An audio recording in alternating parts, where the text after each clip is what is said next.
I'm David Noble, and this is the 9 o'clock meeting. Today's discussion, looking at the growth of junior teams. Every racing team manufacturer these days seems to have a junior list of drivers that they draw on, encourage, drop, rehire as seems to suit them. But where did this come from? How recent is it? What do the drivers and the teams get out of it? And here to discuss it with me is Alex from AS19. Welcome, Alex. Yes, hello, David. Thank you for having me on the channel. Yeah, I'm very excited to talk about this subject. It's, of course, one that is very close to my heart, seeing as how I make feeder series videos on a semi-regular basis. Yeah. So, It does seem to be your sort of stock in talk. trade.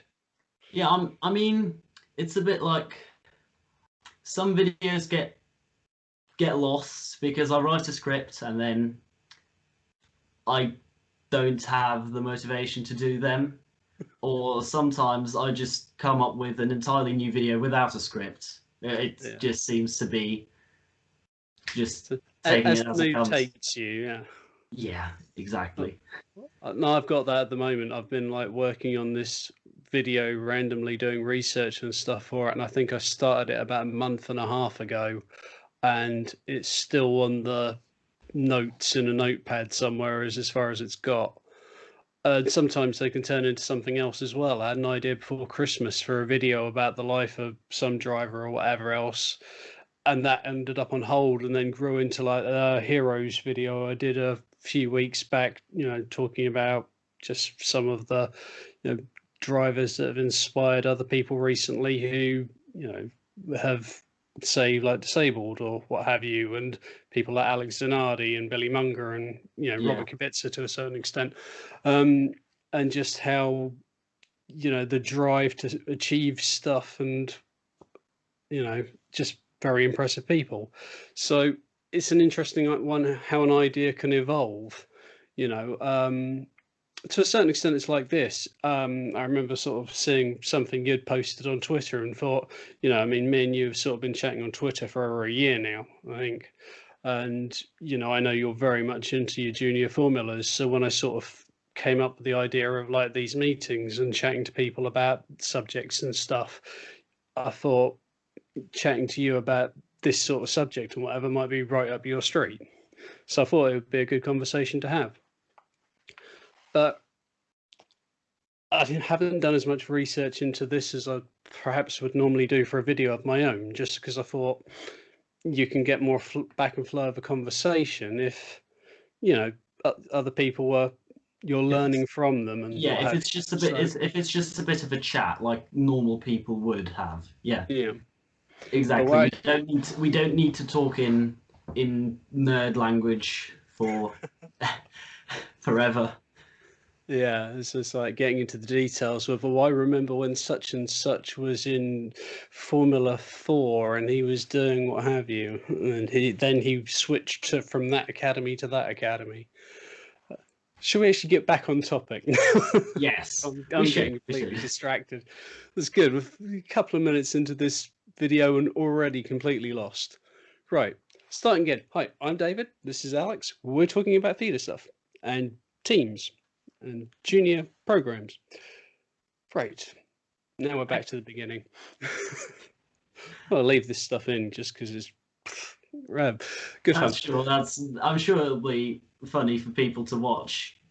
Quite possibly. To racing fans chatting rubbish. Right.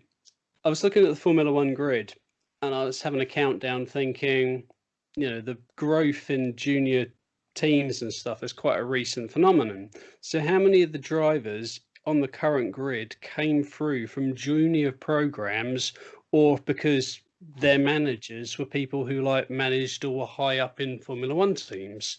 And I worked out that of the 20 drivers on the grid, 17 of them were either from academies or because they were managed by people who were team bosses or executives in teams. Because even like Valtteri Bottas, for example, although he didn't come from an academy, his manager was Toto Wolff. Wolff, yeah. You know, even Fernando Alonso came from because Briatore was his manager. So and also he was picked up by Adrian Campos, obviously, and so he had some sort of feeder involvement. Also, the late Adrian Campos, I must say, unfortunately, but he was also picked up by him, meaning that he had some kind of like junior connection back in his younger days already as well. Yeah. So who were those drivers? Campos seemed to have an eye for it. He really did. Yeah. Because you know, if you look at the F2, the drivers he encouraged in there is like Campos weren't the richest team in the world, but they always seemed to pick strong drivers where they could. True. But who were those? So you said 17 drivers. Who are those three who hadn't had any involvement in with F1 teams before, or with F1 people? I should say before they came into F1. Well, it's an interesting one because I say they weren't members of a team. They had testing, had experience, or had runouts with some in some cases. Latifi, for example, was an interesting one because he did do like summer camp sessions with like the Ferrari Driver Academy back in the day around 2015 time, you know, and he's been on the outskirts of F1 for a while, you know, but again, it's would he have got into Formula One if it wasn't for the money rather than, but money buys you connections. Yeah. And it's the same. Yeah, it's the same with a certain other person driving for Haas who, for keeping this video civil, I tend not to talk about too much in videos, but again, money has bought him a lot of coaching time. It's bought him a lot of track time in various Mercedes Formula One cars in recent history. Yeah. So while he's not connected to a team, when your dad's got an estimated 7.7 billion, you don't necessarily need it so much. That's true. The other one is Kimi Räikkönen, who of course basically appeared out of nowhere, going straight from Formula Renault up to Formula One because basically on the grounds of one test. Yeah, he really Max Verstappen the junior series basically. Yeah. He had, I believe, 2 seasons in feeder series, and then he was in F1. It's something like a total of 17 races he took part in junior formulas or something crazy like that. It really was not a lot at all. And for him to be racing in Formula One, going from that to that. But again, it was the Max Verstappen thing of he absolutely came in and nailed it.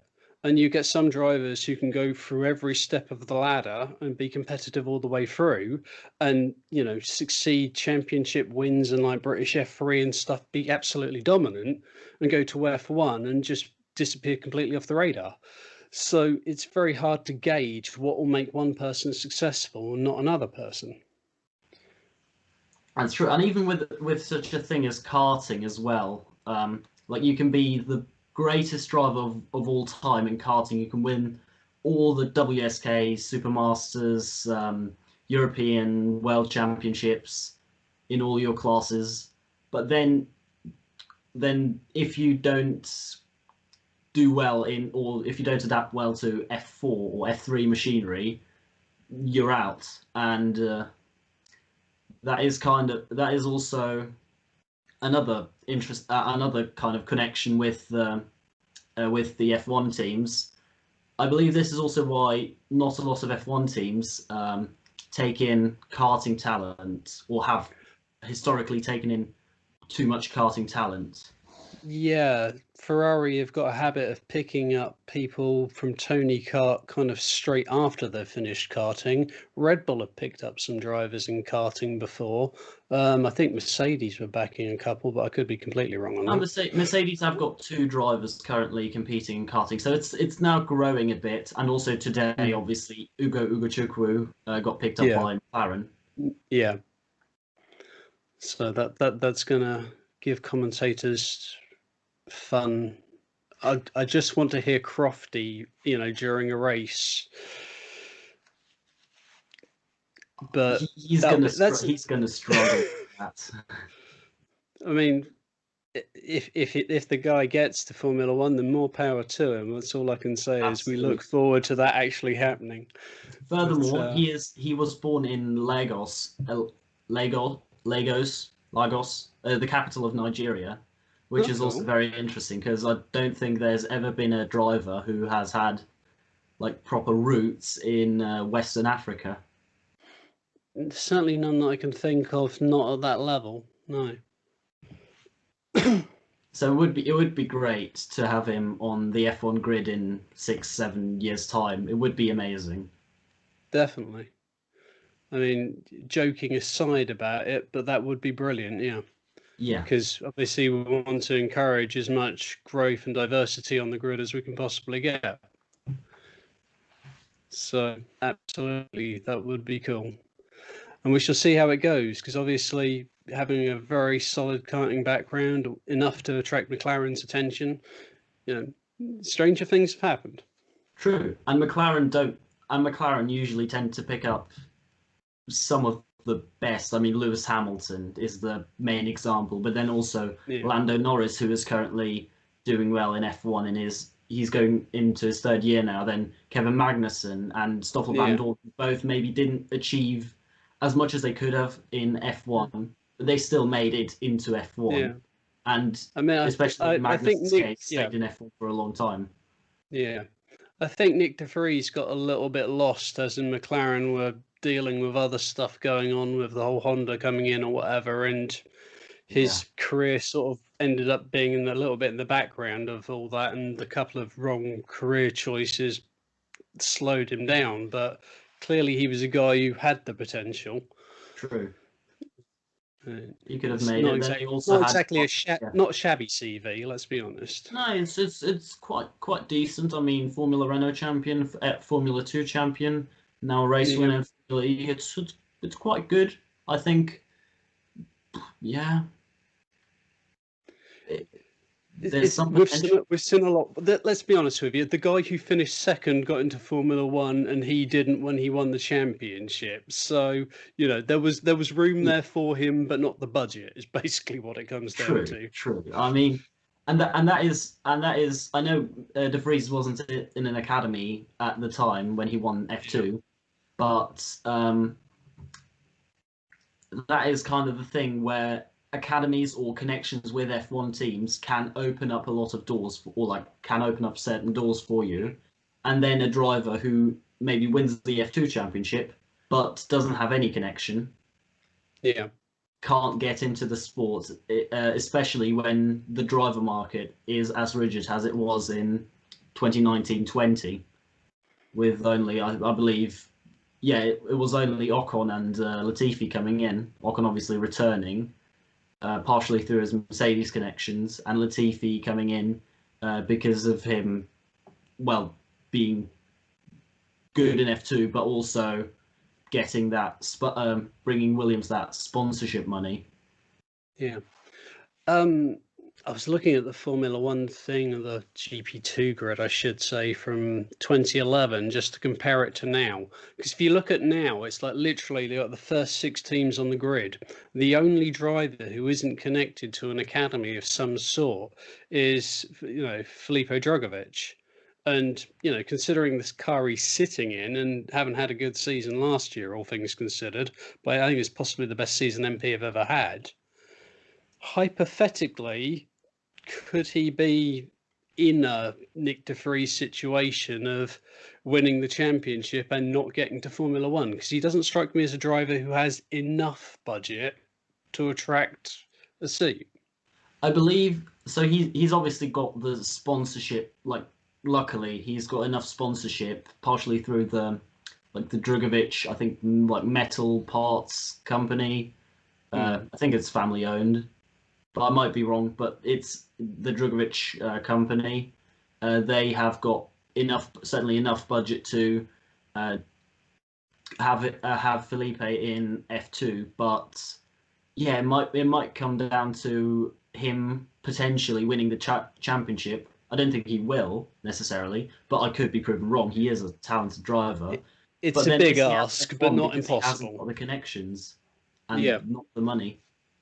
Well, this is what I mean is he came from a sort of a strange route to get to F2 almost. You know, it's like he wasn't ever with a Prema or what have you. I mean, he did Van Amersfoort ADAC, if I remember correctly, and finished second in that, or did well in that anyway, not Yeah. second, but did well, respectively. And then, you know, European Open is a strange step when all of his contemporaries were going off to like Formula 3, European Formula 3, and what have you. Yeah. So I always sort of put that down to a certain extent of not having necessarily, or maybe the connections as well as budget, say Marcus Armstrong may have had with Prema and Ferrari, and, you know, or that seems to be, if you look at the guys he was racing, it was the likes of Marcus Armstrong and Yuri Vips and And they are in academies now, or mm, they have been in academies since then. Whereas Drugovic hasn't been picked up, which also may coincide with sponsorship reasons. I mean, I think as talented as you can be, often if you don't have the like the financial power, like financial capabilities, like a driver, for example, as Logan Sargent, yeah, who obviously won't be racing in F2 this year, which is a travesty. He isn't in an academy whereas he probably should be. And his main rivals from last year, like Piastri, Porsche, Vesti, Lawson, are all in academies, and yeah. yet he isn't, which seems for me to kind of connect with the whole money thing. Here's a query because it seems to be an inconsistency between different academies. I caught a podcast recently.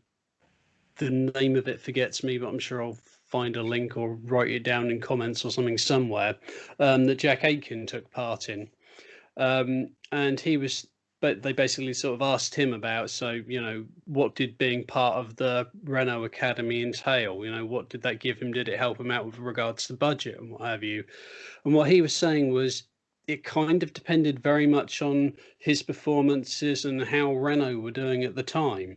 Because, you know, in his first season, they basically covered the whole of the budget. But in other years, it was a lot less that they could cover. And there was seemed to be a lot of different variables as to how much support they gave him almost. And if you look at like the Ferrari Academy, for example, in recent years, it does seem to be a case that if you have enough money to have your drive, then being part of that academy can give you a lot of other things. You know, like with Marcus Armstrong, Callum Ilott living in Maranello, for example, True. they basically had access to Fiorano whenever they wanted it, you know, Yeah. in terms of the gym facilities and whatever else. And obviously they had their training camps and they had their sit down lessons almost and whatever else. You know, the Ferrari Academy sort of has a lot of backing and a lot of support in terms of other things, media and what have you, that go Yeah. along with it. But financially, they don't really seem to do a lot. Because if you look at, you know, Enzo Fittipaldi, who's now left it, you know, Gianluca Gianluca Petikov. Petikov, who's the big casualty, I think, from that. You know, Callum Ilott can't really afford a seat at the minute, so he's had to sort of move sideways. Um, well, as much as we joke about Giuliano Alessi, I genuinely think if he had had a bit more of a budget to get into a Prema or somewhere like that, He we'd have would seen a be he different would be Giuliano. he would be decent. He would be better than Yeah. his results show. He is not awful, despite what I said in a video from half a year ago. Mm. Yeah, But but so if you look at he's his certainly not GP3 awful. record, yeah, if you look at his GP3 record, I mean, he got known as Mr. Sunday at one point because he kept ending up on reverse grid pole. And then where he could control the races, he won about 3 Sundays in a row. And if you can do that, there was no reason why he shouldn't have been able to do it more often or been more of a force. But for some reason, whether it's just a lack of one lap pace or something, or just not being in the right teams, he never could quite get further enough forward, seemingly. But he's another casualty now. You know, his dad's Ferrari F40 was sold for nothing. Sort of seems Yeah. to, it feels a bit that way. Then again, he is now on the road to Super Formula, so Worst I places to think be. that'll be a good chance for him, certainly. And Yeah. he's never realistically, he's not going to make Formula One. No. But now with that sidestep, also his mother is Japanese, so he's got some of the culture as well. So I think he will do well there, and it will be a success for all concerned, really. I hope, considering the sort of struggles that they've had the last few years, that he does enjoy it and get to really sort of show what he can do.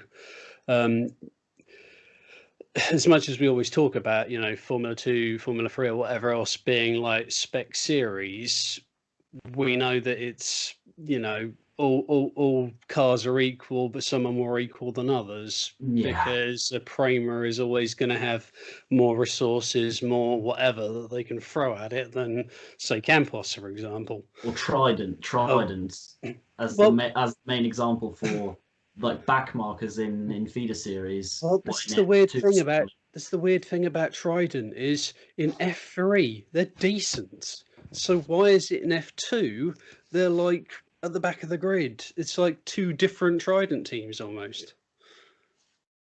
It certainly seems that way, and that's some sort of great mystery. But It's like, how can they be so good over there that they're threatening Prema occasionally, but I don't know. Maybe they just allocate all their resources to Formula 3 and then just leave F2. Yeah. It seems that way, to be honest, but I don't know. But it's always sort of fun seeing what teams are going to rock up with what drivers, because it's like last year, Carlin, for example, were like the big Red Bull back team almost, and this year they're arch rivals. Or I big up some rivalry between them, but it doesn't actually exist. I just think it's funny. You know, High Tech have got the Red Bull backing this year. Yeah, like, I mean, so, there's some sort of there's a lot of connection from I think Carlin, and now more recently High Tech to Red Bull, and then from obviously Prema to Ferrari, and then usually ART has some of the French, some of the Renault drivers, and also Mercedes, which obviously now has Frederick Vesti in an ART. They had George Russell in the ART. Back in the day, so I'm pretty sure Stoffel were those McLaren at the time, so scrap that. Never mind. but no, ART is also, but ART is also intertwined with McLaren as well, because Hamilton used to be at ART. Yeah, I know Norris wasn't, but Van Dorn, Stoffel was. Yeah, it's weird, sort of how certain drivers do like prefer certain teams almost, because Norris sort of was with Carlin his whole career almost, and it's like Carlin at any other point in their career, strong top running team, but never quite weren't the championship challengers necessarily outside the UK, where obviously they're very dominant. You know, it's like an F3 solid team. Norris comes along, stops the Prema run, the only driver to have done it in European Formula 3. Practically in any F3 series ever in competitive in, really. If you look down Wikipedia at anything to do with F3, it's like Prema. I mean, Mercedes wished they had Prema's F3 dominance. Oh yeah. Especially from 2019, that was something else. Yeah, it's utterly ridiculous. I think actually, Williams, one of the newer academies, also have or are starting to make some connections with, in particular, Dams, because obviously they had, well, Latifi wasn't part of their academy, but they had Latifi in Dams when he was testing for Williams. Yeah. Then Tickton last season was or he still maybe is with Williams, but he was at Dams. Yeah. And then Nissany, he will now be racing at Dams as well in F2, and he is a part of that. Yeah, there Williams does seem to be a pattern there, doesn't there? I mean, I always sort of feel sometimes Nissany's an odd one because there were flashes last year that he's wasn't completely terrible. But we sort of are very dismissive of Roy Nissany. You know, that pay driver is only at the Williams because he brings cash. You know, he's only like getting their Friday runs out because he's paying them lots of money so they can put parts on their car. But last year there were flashes of it. Yeah, there were some it? moments where you thought he might actually be something other than like a back marker. There were some good overtakes. Then obviously his reverse grid pole in Spa, which was like unfortunate, ticked him and Nissany colliding, because I think if they hadn't, genuinely, Nissany could have had a podium. Yeah, it would have been interesting. Yeah. I'm sort of it's an interesting side story because you always sort of think, oh, this rivalry, that rivalry, this person at that team, what will they do? There's like the main champ in every series is like the main championship, and there's the little side sort of stories that you like keep an eye on and whatever else as well. And Nissany at Dams, can he get results? Because they're a good outfit. They are, but they have struggled last year. I mean, they had Sean Gelael for most of the season, obviously, who isn't known for his driving prowess, let's say. Don't get me wrong, I like Sean. It's not he's a terrible driver. It's just that at F2, you've got to be good. You know, if you're not up to it, you know, money will get you a long way in racing, but if you're not at the level, you get an F2 level. It's going to show. It's like Latifi. He's been in F2 for pretty much 1 year less because he went to F1, but pretty much the same time as Sean. They entered at the same time. Yeah. But whereas Gelael has struggled throughout the 4 or 5 years, Latifi was struggling in his first year, but then afterwards he became like sort of a top contender in the championship, and then obviously got his vice championship in 2019. So it's really money can't get you all the way. Well, they're saying this is the thing about Lance Stroll, isn't it? You know, money gave him a lot of things, but he still, yes, he had a lot of help. Yes, there was a lot of driver coaching, whatever else involved. Yes, your dad buying Prema briefly will kind of help, but he's still got to drive the car. You know, those titles don't mean anything less because he has a rich dad. He still had to actually go out there and do it. You know, so it's back to the Gelael thing of all the money in the world will not get you across the line first unless you're actually capable of going out there and doing it. And as we've seen in wet weather, Lance can do it. Yeah. He is an inconsistent driver, but on his day he is absolutely amazing to have in your team. Absolutely. And it seemed like everybody at one point or another has wanted him because he was like part of the Ferrari Academy and then left that and then went with the Williams one. And so, you know, money will like open doors with F1 teams in a lot of places, apparently. That's true. Never mind. No, it's that thing of he's ultimately done well for himself.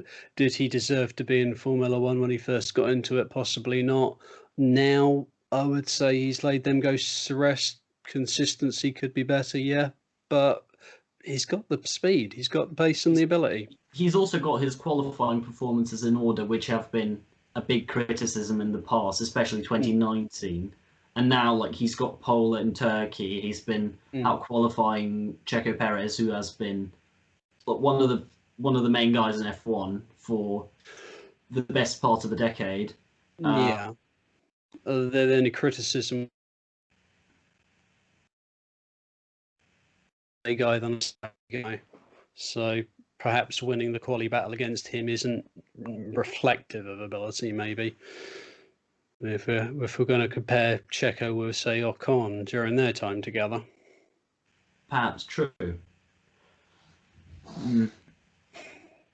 but So- you know, there's an interesting dynamic next year. I don't know. I say that about everything. Everything's an interesting dynamic this season. I'm looking forward to so much. You know, crazy. I mean, the season is starting in a few days' time, or like the racing season is properly starting in a few days' time, and we still have no clue really what is actually going to happen, which is obviously the very exciting part about motorsports, because in F2 in F2 again, for example, we could have before the season last year, we thought, oh, okay, who's going to be the big challengers? Of course, the Premier guys, but then also a name which was thrown around a lot was Guan Yu Zhou, yeah, was touted, or Jack Aitken, who were both touted as title challengers, and in the end, Aitken finished 14th, Zhou finished 6th, and they didn't have a lot to do with the title battle. yeah. And so it could be like this year, people could be saying, "Oh, Drugovich will win the title," or Lundgaard will win the title, but then they could be nowhere. Well, Lundgaard is like in that ART roll of dice to see which driver is going to have a good year type thing, because whether ART intentionally do it or not, one of their drivers is going to struggle. that It does seem seems to be the way of it. At the roll of a dice, it Mm. seems to be, and then after no in the first like 2 or 3 weekends, both drivers are usually very equal. Mm. Like it was in F2 last year, with Armstrong getting podiums in the first few races, Lundgaard getting a race win. But then one of their drivers seemingly gets given a set of mechanics which are qualified to do the job, and then the other are probably supplied by like just uni graduates or something. I was thinking they were supplied by dams because they wanted to do better than their French rivals. But Marcus Armstrong's season last year was remarkably sort of almost a carbon copy of Jack Aitken's a couple of years before. You know, right up to the point where, I mean, Jack had got podiums in the first few rounds, and then he went half the season without scoring points again, practically. And that shouldn't happen when you're in a team where your other guy's fighting for the championship. You know, not when you're a front running driver, you know, when you're used to fighting for wins and podiums. You know, you shouldn't have that drop off in performance. You know. Absolutely. I mean, some teams are managing their like team structure and all of their drivers equally, more or less, like a Prema, for example, usually, or I would say you and I are doing a very good job with that, because I certainly can't think that there was any like favoritism of either Callum or Guan Yu in last year's F2 championship. No. No. But then other teams just seem to prefer one driver over everyone else. I mean, with other teams, you always wonder if it's a certain amount of which driver's paying them more to be in that seat. Perhaps. But ART, it just seems to be luck of the draw, because I suspect the year before, for example, when you look at Nick de Vries, who was probably paying them very little, and Nikita Mazepin, who was probably paying for the team, you wouldn't necessarily expect that disparity between the results. But Nick de Vries won it by quite a distance. It seems very random at ART, but yeah, as you said, actually, at a lot of other teams, it has to do with the money quite often. I mean, as an example, I'm not going to discredit Mick Schumacher's F3 season in 2018. It was a fantastic year. He won the championship. He won almost all of the last half of the season. He completely dominated, and he deserved that title 100%. Yeah. However, it must be said that he did have the latest version of the F3 car available to him, and I think you can see that on Wikipedia if you look at the chassis there, because it says like F3018, which was the latest model at the time, and then like the likes of Schwartzman, for example, they had the 2017 model, which will obviously give Schumacher, or will have given Schumacher a sizable advantage in terms of that. And I agree. It's done in multiple other teams through more or less obvious ways. Yeah. But it's sort of going back to that point almost, is if you have, I mean, how do we ever judge drivers going through the junior formulas? Because if you've got two equal drivers and one of them has significant backing and is a member of academy and has access to everything they give them, and you've got a guy who's equally talented but has half the budget and does not have academy backing, how is that how are we ever to fairly measure those drivers if we're just looking at results? Because the guy with the backing is always going to have a better result.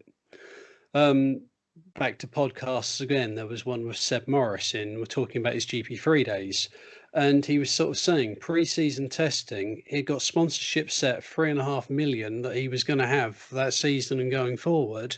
And in the testing, he had been top of the testing for GP3, and then that guy had pulled out, and they'd ended up scraping around and finding about £200,000 budget to race for a team called Status. And he'd suddenly gone from racing like being the fastest in testing pre-season to scraping around in about 10th, 11th place and just not being able to be competitive at all. And that could be any driver. You know, we could be talking about anyone there, because it is we talk about Prema, for example, but a driver who was in Prema, if you were then to stick them in Campos, they're not going to do that well. Yeah, remove the team names out of the equation and just look on a wiki list of where they finished that year, you're going to think, oh, that driver's better than that driver. This could have nothing to do with ability. This is a very good point you make, and for example, last year when Dennis Hauger, who is one of my favourite drivers in the feeder series at the moment, he was in the high tech alongside, for the first part of the season, Max Futrell and Liam Lawson, who both had 1 year of experience, were both also in academies, and high tech were going to back them two for the title challenge, given that Dennis was a rookie. And so I think his championship position of 17th in the end, many people who actually haven't looked really at his whole career in feeder series, in karting, they don't think that he's that good, and they don't even think that he should have got that Prema seat because he only finished 17th, and they discredit that result just from the thing is, there's so much else going on. I love and hate F3 in equal measure, because if there were 20 cars on that grid, for me it would be so much better. But where there's 30, you could have 15 cars, 15 people, quite a few of whom you will know are good drivers. You'll never see them. Last year sort of rang the death bell on about 4 or 5 drivers' careers. You know, it's like Max Futrell, we know from his junior record, is a great driver. What the hell happened last year? You know, same with Inem Ahmed. We know from his record, he's a solid, really good driver. What on earth happened last year? Igor Fraga. Yeah, exactly. It's like coming into the season, it was sort of like on a proper wave of momentum. Yeah. And then the only time you saw him for the whole of the season was usually when his car had broke down or had crashed. That was it. And it's like, you know, these drivers better than this, but for some reason, something is not working. I mean, in Igor Fraga's case, it was because he was with Shrews. But, you know, and that's sort of the problem is you can, if you jam a series that hard with loads and loads of people, you're making half your grid invisible. Yeah. Because you can't watch that many people. In Freck or in Formula Regional this year, there's going to be at least 32 drivers on that grid, and I've looked at the grid. There's a lot of talented drivers. Some of them are going to go on that. Some of them are going to slide off the radar, unfortunately. Like there's a lot of talent, and there's just too many factors to like make sure that all the talented drivers are up there at the top of the standings at the end of the year. Yeah. I mean, we always sort of think of like it as a ladder or whatever else, F4, F3, F2, F1, but it's actually sort of more of a pyramid, really. But the problem is, with the two series combining at that level, they've taken half the options out. Yeah, there used to be two opportunities for people to shine, and now there is only one. And if you're not in the right place or the right team or what have you, you're going to be in trouble. So I appreciate it's like cost things to it and various other reasons, and yeah, the talent and the racing in that series is going to be immense, but you shouldn't be weeding out so many drivers at that level necessarily. You should be giving them a hand or a help or something.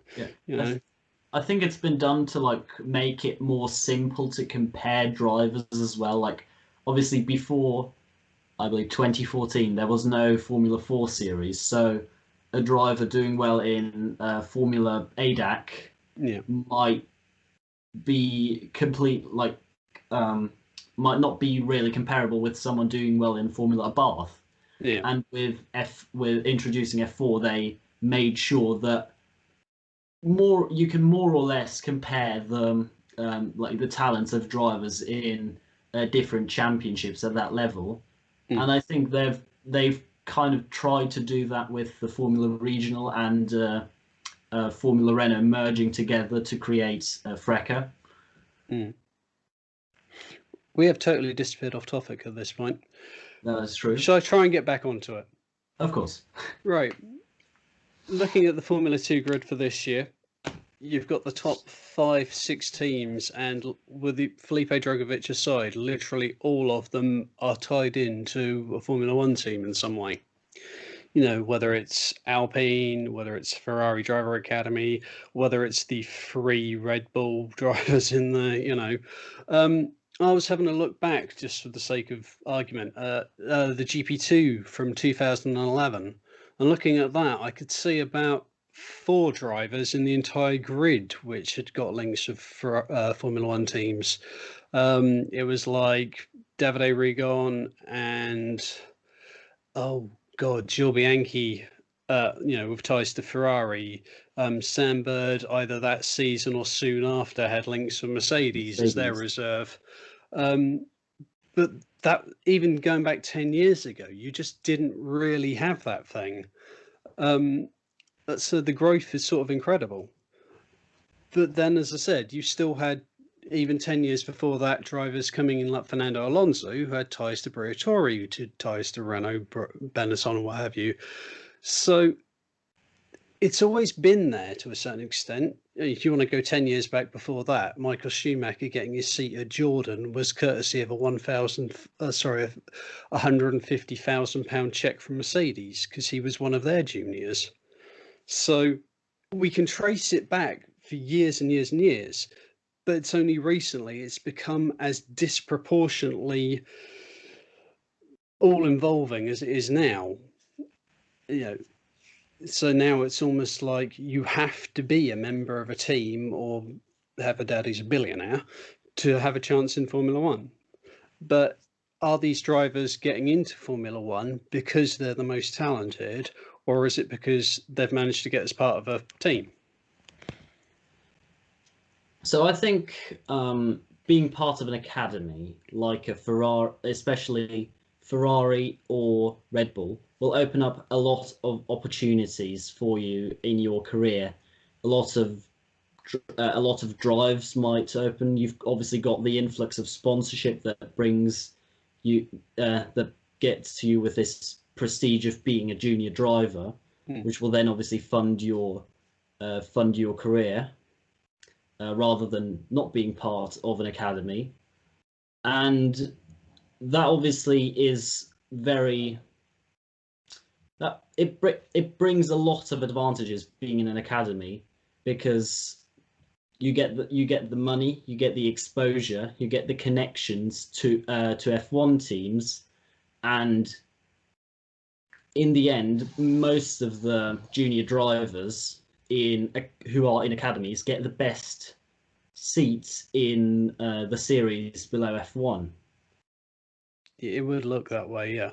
You don't see many of the guys who do have backing from Formula One teams driving for Charus, Trident, Genza necessarily in F3. Although that said, that Sonoda did drive for them, didn't he? You did. So it doesn't always work out. But yeah, so I had a train of thought, and it's completely sort of left the station and disappeared off onto a siding instead of going that way. Let's see if I can recapture it. Yeah, we can call it back. We can ask the Yeah, it's like reverse in. yeah. But I mean, Alpine, we reckon they've probably got as decently as strong driver for driver. It's very hard to argue that their driver academy isn't nearly or as strong as, respectively, as a lot of others. But if you were a young driver and you had a choice between going to Red Bull, Alpine, Ferrari, why would you choose Alpine at the minute, bearing in mind that your options for getting into Formula One are pretty meager? That's true. For some, there seems to be a connection to from the academies to the pool of more or less talented drivers in the feeder series. I mean, Red Bull tend to pick up like kind of the leftovers because they have drivers from all over the world with various different like backgrounds. Then Ferrari tend to keep it more local, although they have branched out over the years. They have been looking for sort of the guys doing well either from karting already, who have done well, especially in Italy, or in Italian teams like Prema, for example, such as Mick Schumacher. Obviously, with him, there's his family connection, but well, the thing with Mick mostly, was he pretty much had his pick of being able to go anywhere he wanted to. You know, it was kind of like Ferrari were like, you know, Mick can come join us anytime he likes. You know, of course, I mean, his dad having massive connections with Mercedes as well, having started his racing career pretty much professional sort of level racing yeah. career with them and finishing it with them as well. You know, it's like Mick had options. I think it's fair to say. Yeah, that's true. But then Alpine or Renault, as they were back in the day, Mm. they tend to take the drivers who are doing well in their own series, like the Yeah, now revamped or now merged Formula Renault series, where yeah, they have traditionally taken on the champion of that series, like Victor Martin, Oscar yeah, Piastri, Max Futrell, yeah, or their French F4 series, which obviously used to be controlled by or run by Renault. So they've yeah, taken from there Caio Collet, Hadrien David, um, and others. Yiffy Yi comes to mind. yeah. So there's certainly a sort of connection with which championship you do well in or which team you do well in. Mm. and then you go into an academy which is associated with that series or team. That's the thing, is they could have had Lando Norris as well, because of course he won that championship and then chose to go take his time regarding choosing someone and go to McLaren instead. But Alpine, well, Renault, as it were, have been on occasion quite merciless with their academy guys. I mean, if you look at Sacha Fenestra, for example, now there's a wasted talent. Yeah. Yeah.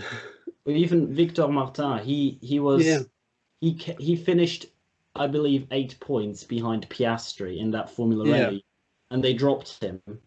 That was even though he was very in the close to extreme. winning the championship. Yeah. In a very competitive field, so sometimes it just doesn't make that don't really make sense to me. Yeah, I've got nothing against Kaya Colette, but I was happy to see Victor win that championship. Just there was a little bit of justice for Victor going on, you know. True, and I mean Kayo has been kept on, so it's all good in the end. Yeah, those two seem to have quite a good relationship. The way they're sort of joking around, I can see it getting tense between them this year, being in the same team head to head in F3. Yeah, it's like for Alpine honours. Yeah, it will be. It will be a fight between the Alpine guys for like any sort of good position in the championship, and whoever will come out on top will be the more desirable driver for Alpine. But to come back to your previous question of why a driver would pick Alpine over Red Bull or Ferrari, honestly, it might just be that they often haven't got an option. Sometimes they just don't have the offer from Ferrari or Red Bull or another academy.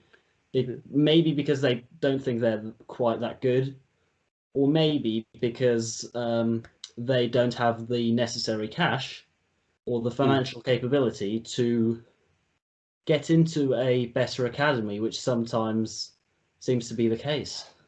Yeah, well, let's say going back to Ferrari, if you look at the amount of drivers that have swum out of the door of their academy in recent months, even quite often for financial reasons, that's like what is going on with Gianluca Petkov. It's like all year last year, it was like might not be able to race in Formula Regional, might not finish the season in Formula Regional, can't go testing in Formula Regional, wins the championship in Formula Regional, but hasn't had an F3 test anywhere, rocks up an F2. Where did that come from? I mean, that's Campos have got to be given him one massive deduction on that seat, surely. Yeah, it's a bit of a travesty, to be honest, that not all the best talents are taken into academies, because drivers, I don't want to discredit them, but drivers like Roy Nissany, drivers like maybe previously, or no, maybe Jamie Chadwick to a certain extent because she didn't do well in Formula Regional. Yeah. They probably don't deserve, or they probably don't deserve to be in an academy that is designed to bring drivers into Formula One. Yeah. Whereas drivers like now Petkov or a Drugovich or Logan Sargent, which is probably the most prominent casualty in terms of their careers from last year, don't have any involvement with F1 teams, and it's disappointing. Some talent just is left fending off for themselves, and don't get the opportunities that they perhaps deserve, but don't get because of their background, and because of their lack of budget. But this is the thing: is I kind of think, where's Gianluca going to go from here?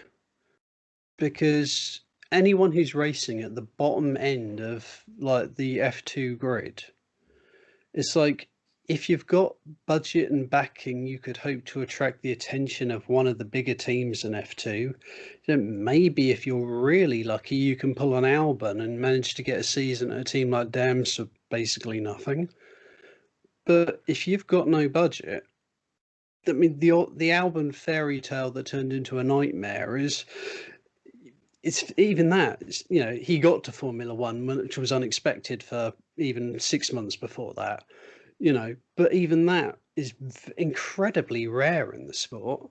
So if you're racing around in a Campos or a Charus or HWA or Trident, realistically, what do you think your chances of actually getting into Formula One are? True, and this is a question I've posed to Sam O'Gara from Twitter recently. Yeah, Sam. As to some drivers like Ralph Boschung or Marino Salto, Yeah. why they go into these like low level F2 seats. Because they surely must know that with their career trajectory and perhaps also with the lack of budget, as is prevalent with the case of Ralph Boschung. Yeah, I mean, the guy basically went away for a year and raised 2 million on his own. Yeah, I mean, that's some money managing. He's in the wrong business. Yeah, he's Swiss. He knows like his money stuff. He knows his economics. I wish I could take a year out and raise 2 million. Man, that's skills. That is right there. Whatever he does with his driving. I would like to hire Ralph Boschung as my financial assistant for the future. Yeah. Fair play to him. He has a dream, and to manage to do what he's done is crazy. It's very impressive, regardless of what happens on track. I think, especially in a global pandemic. In times of a global pandemic, to raise 2 million. Was it pounds or euros? I can't remember, but I think it's euros. Considering the current sort of rate between the two, it's not that big difference, to be honest, at the moment. Yeah. So, but very impressive. Yeah. But I've got to wonder, it's like Campos again. They're running him, and we know he doesn't have money, or not a lot, scraping to get that together. And running Gianluca Petkov, who we know does not have a lot of money. Now, I know the spirit of Adrian Campos is probably loving it and absolutely approves the decision. But how well, bearing in mind we know High-Tech nuked one of their engineers the other year, and they're not got a lot of money looking at that to be able to hire anyone else. Are we necessarily surprised that, the drop-off Aitken had, say, from last year from the previous year, or are we really expecting them to be regularly challenging the points this year? Because the driving talent is there, but Campos, I like them as a team because they're a team of racers, but it's an underfunded team of racers. It's the same with Trident. To be fair, they are very, very passionate. They just don't have the money to be competitive in F2. But we're getting off track here.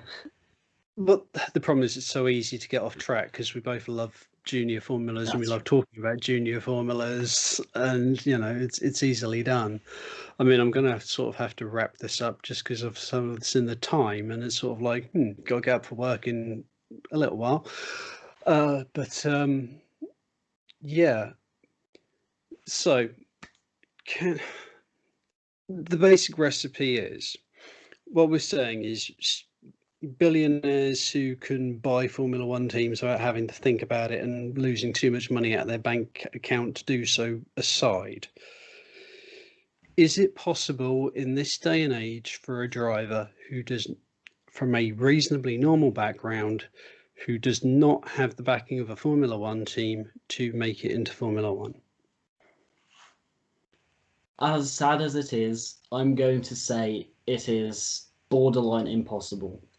because in the past few years there's been Alex Albon that I can think of who has made F1 without any real like full backing or the involvement of an F1 team.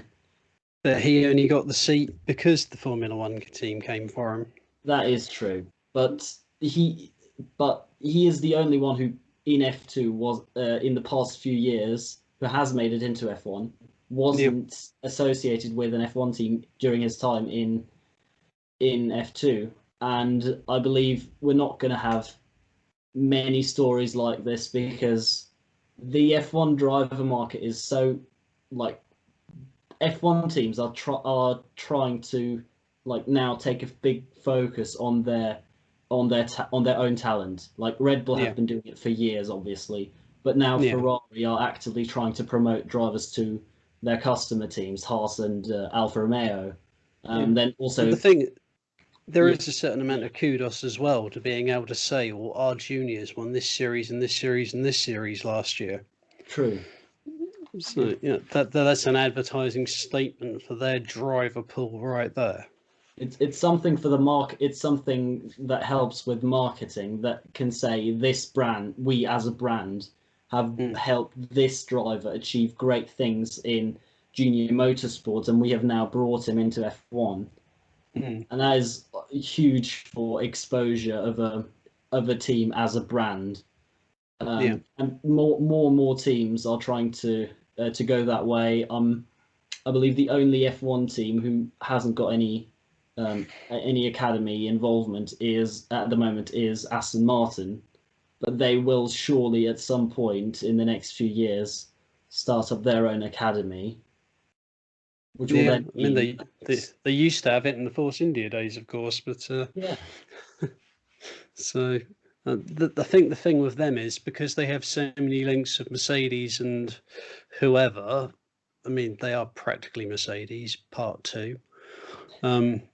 Because it's really complicated, because it's like Stroll owns shares in the Mercedes Formula One team and Toto owns shares in the Aston Martin team, and Mercedes owns shares in Aston Martin because they use their engines in the road cars and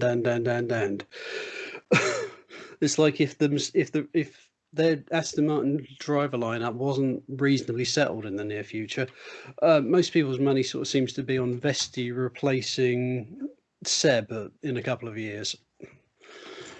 It's not impossible. It is not impossible. I have said otherwise in my predictions for F1 2025, which is obviously a long way away. So everything could go wrong. A lot can happen, but it's fun to theorize. It is. Right.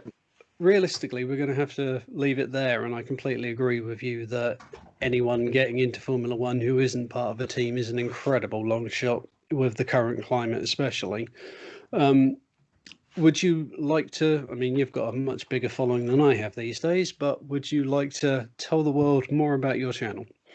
Sure, of course. So, yeah, as James, David James. Yep. I'm sorry. I'm a Portsmouth fan. I'm thinking about because David James used to be a goalkeeper for. Yeah, I remember. I briefly went through a phase of supporting Portsmouth, and that was the year they got relegated, I think. So it's my fault. Oh, that's I'm sorry. I am sorry. It wasn't you. It was the owners. The thing is, at the time, you guys had ambition, and ambition is expensive. It is, and then if it goes wrong, it can have big consequences. Unfortunately, so. Yeah. Anyway. But yeah. You were talking about you. Yeah. So yeah, as David said, my channel name is. I do feeder series videos, so mostly about Formula 2 and Formula 3, but also sometimes about Formula Regional and F4, and probably soon karting as well. I will make a couple of videos about karting probably, to sort of familiarize people with the subject. But yeah, I'm mainly interested into those kinds of topics because Formula One, it's talked about by a lot of people. But then the feeder series are actually sometimes often more interesting to look at because it's where you see that talent being made.